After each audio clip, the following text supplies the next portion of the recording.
એક મજાનું ગામ, નાનકડું એવું ગામ, રધી રધીના ઢગલાઈ ગામમાં હો. અને બહેનું એવું કે એ ગામની અંદર અવસાન થઈ ગયું.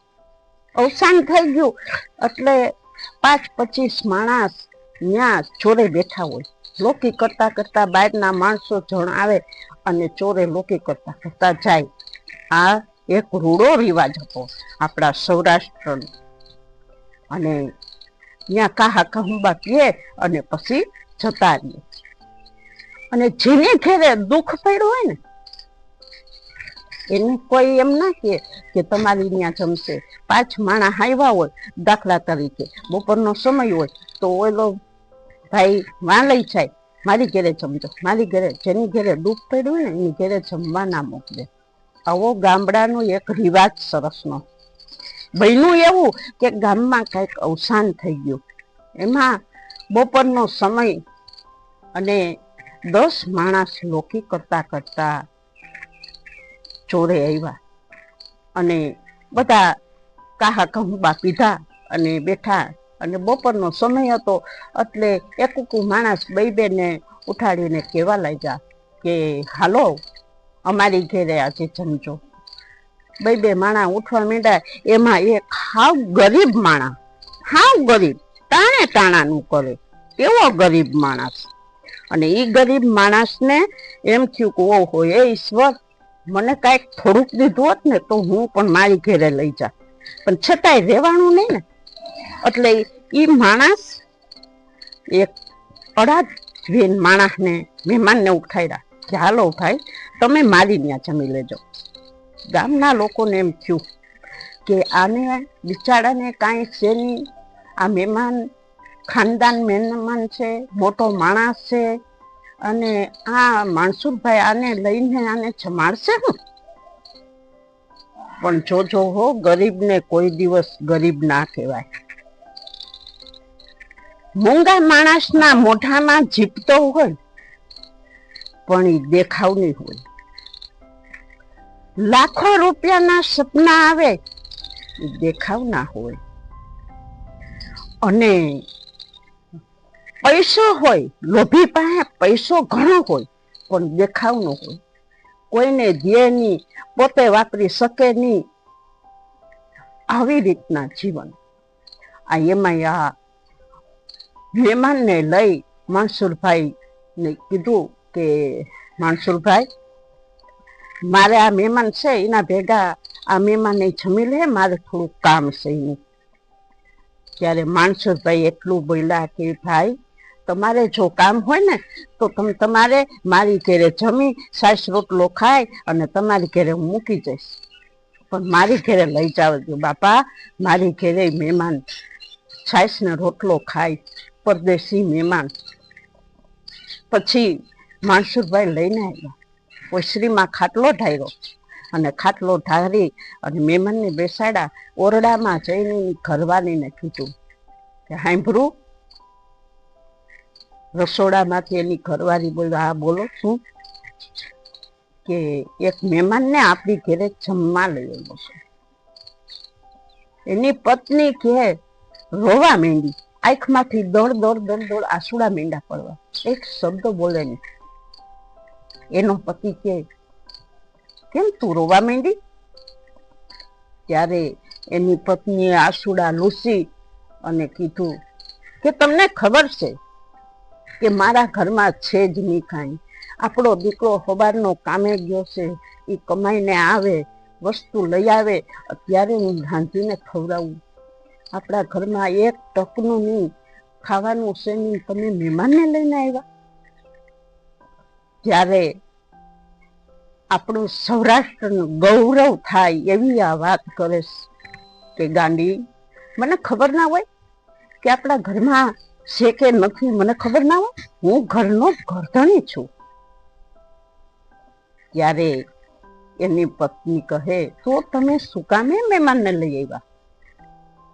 હું તો એટલા માટે લઈ આવ્યો કે બધા બે મહેમાનના હાથ પકડી પકડીને એની ઘેરે લઈ જતા હતા. ત્યારે મને એમ થયું કે હું મારી ઘેરે લઈ આવ્યો. મારું મન ના પાડતું હતું છતાંય મન કાબુમાં ના રહ્યું ને એટલે હું લઈને આવ્યો છું. ત્યારે પત્નીએ આંસુ લૂસી અને કીધું કાંઈ વાંધો નહીં. અને પછી ભાઈ તો બાઈને નીકળી ગયા, માણસુભાઈ. અને ઘરવાળી આવી, આસન પાથર્યું, પાટલો પાથરો અને પાટલા ઉપર થાળી મૂકી અને પાણીનો કળશ મૂક્યો. પછી બાઈ રસોડામાં ગઈ, મહેમાનને કીધું કે પ્રભુ જમવા બેસી જાઓ. ત્યારે અરાભી મહેમાન, ખાનદાન મહેમાન, બહુ મોટો માણસ જમવા બેઠો. બાઈ રસોડામાંથી મીઠાની ચપટી લઈ અને થાળીમાં મૂકી અને વહી ગઈ.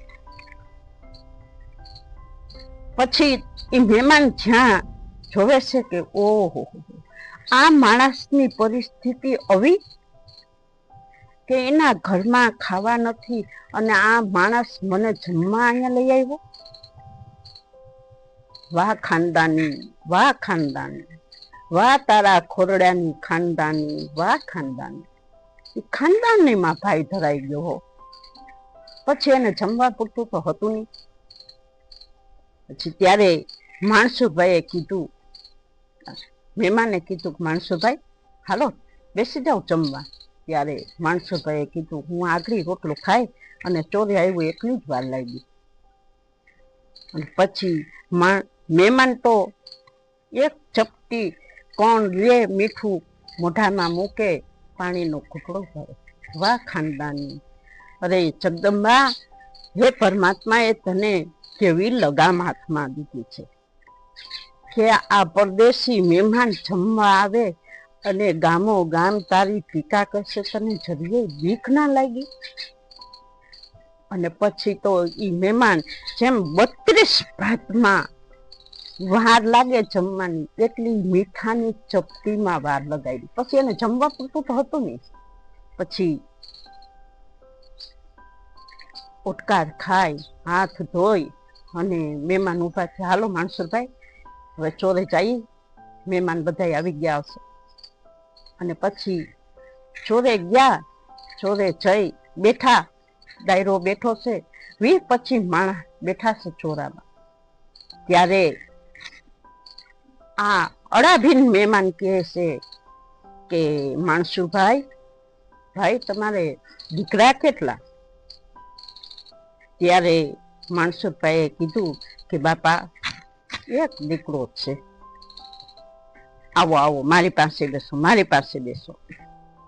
માણસુભાઈને એની પાસે બેસાડ્યા અને બધાય ડાયરાની સામે હાથ જોડીને કીધું કે અહીંયા દુઃખનું અવસાન છે, શુભ વાત કરવી આ અસ્થાને ગણાય, પણ છતાં રેવાતું નથી ને. એટલે હું તમને કહું છું કે માણસુભાઈ, હું મારી દીકરી તમારા દીકરાને આપું છું, છાડેરી જાન જોડીને આવજો. એ માણસે એટલો જ નિર્ણય કર્યો કે જો હું આ ગરીબ જાણી અને આને હું દઈશ ને તો એ જિંદગી ભરનો મારો ઋણી રહે. એટલા માટે એને એની દીકરીને દીધી અને એટલે એને ગાડાના કર્યાભર ગાડામાં હમાયતનું દાન કર્યું. કર્યાવર એટલો કર્યો કે માણસને હાવ પાછું વાળીને ના જોયું. અને એ મહેમાનને એમ થયું કે હું કર્યાવરના ગાડા ભરીને દઉં ને તોય હું એનો ઋણી રહું, કારણ કે હું એની ઘેરે મારી દીકરી દઉં છું, એટલે હું હંમેશને માટે આખી જિંદગી હું ઋણી રહું. એટલે જ કહું છું કે ખાનદાની કેને કહેવાય. જુઓ, પાલીનો કમાવેલ હોય છતાં એ અડાભીન મહેમાન એની દીકરી દીધી. શું કારણથી કે એ આબરૂ વાળો માણસ હતો, એટલી એનામાં વિવેકાઈ હતી, એટલે એને એની દીકરીને એના દીકરાને દીધી અને કર્યાવરના ગાડા ભરીને દીધા. જોજો કેવી જીવનની મજા છે. હંમેશને માટે હું કહું કે દીકરીને એ ઠેકાણે મોકલો કે તમારું હંમેશને માટે માથું ગર્વથી ઊંચું રહેવું જોઈએ. જ્યાં ત્યાં તમે જોયા વગરના દીકરીઓને દઈ દો છો ને એટલે તમે પછતાવશો. હું તો કહું છું કે આ વાત જોઈ, આ વિડીયો જોઈ અને તમે જોજો, જાણજો અને તમને ગમે તો કમ્પ્લેન્ટ કરજો હો. જય માતાજી, જય સિયારામ.